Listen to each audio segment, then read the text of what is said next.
সাপ্তাহিক ছুটির দিনে সকাল থেকে নির্বাচনী প্রচারণায় ব্যস্ত প্রার্থীরা। এই মুহূর্তে রাজধানীর কর্তৃটলায় আছেন রনক নিয়ন্তা এবং চট্টগ্রামে আছেন পার্থপ্রতিম বিশ্বাস। শুরুতে প্রথমে যাচ্ছি রনকের কাছে।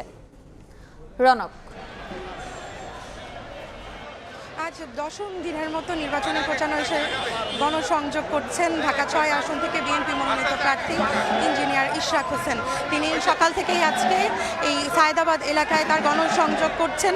তিনি নানা প্রত্যাশার কথা শুনছেন জনগণের কাছ থেকে, বিভিন্ন প্রত্যাশার কথা শুনে তাদেরকে প্রতিশ্রুতি দিচ্ছেন। আমরা অভূতপূর্ব সাড়া পাচ্ছি।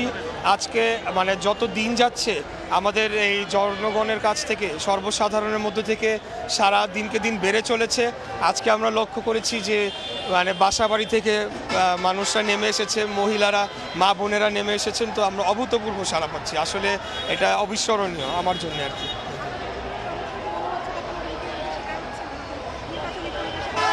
না, আমাদের এখানে নির্বাচনী পরিবেশ অত্যন্ত ভালো রয়েছে, অত্যন্ত শান্তিপূর্ণ রয়েছে, কোনো ধরনের সমস্যা নেই।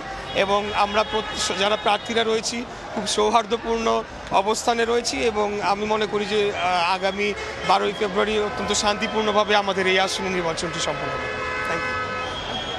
আমরা এতক্ষণ শুনছিলাম ইশরাক হোসেনের কথা, তার প্রতিশ্রুতির কথা। এই মুহূর্তে চট্টগ্রামে পার্থপ্রতিম বিশ্বাসের কাছে যাবো, সেখানে নির্বাচনী প্রচারণার কথা জানতে।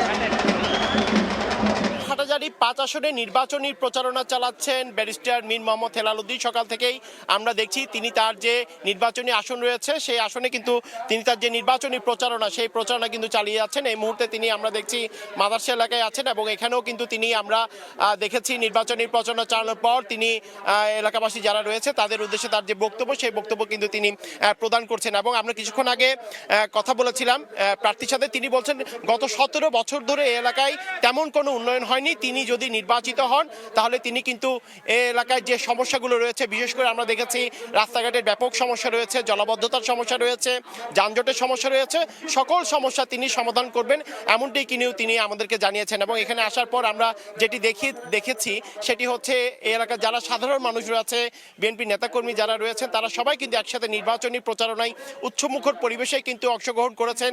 তিনি প্রধান সড়ক থেকে শুরু করে হাটহাজারীর অলিগলি থেকে শুরু করে সাধারণ মানুষের কাছে কিন্তু তিনি যাচ্ছেন এবং সবার সমস্যা শুনছেন এবং তিনি সবাইকেই আশা দিচ্ছেন তিনি যদি নির্বাচিত হন তার যে নির্বাচনী যে ইস্তেহার রয়েছে সেই নির্বাচনী ইস্তেহারে কিন্তু তিনি সেই সকল সমস্যার কথা বা সেই সমস্যার সমাধানের যে বিষয় সেটি কিন্তু তিনি তুলে ধরবেন এমনটি কিন্তু তিনি আমাদেরকে জানিয়েছেন। এবং আজকে দিনব্যাপী তিনি তার যে নির্বাচনী প্রচারণা রয়েছে সেই নির্বাচনী প্রচারণা কিন্তু তিনি চালাচ্ছেন এবং বিকাল থেকে শুরু করে রাত পর্যন্ত প্রতিদিনই তার হাটহাজারী এলাকায় যে সাধারণ মানুষকে সাথে নিয়ে বিএনপি নেতাকর্মীদের সাথে নিয়ে যে নির্বাচনী প্রচারণা সেই নির্বাচনী প্রচারণা আমরা দেখছি উৎসবমুখর পরিবেশে তিনি চালিয়ে যাচ্ছেন। তো এই ছিল আমার কাছে এখনো পর্যন্ত উত্তর মাদার্সা এলাকা থেকে এখানকার সর্বশেষ খবর।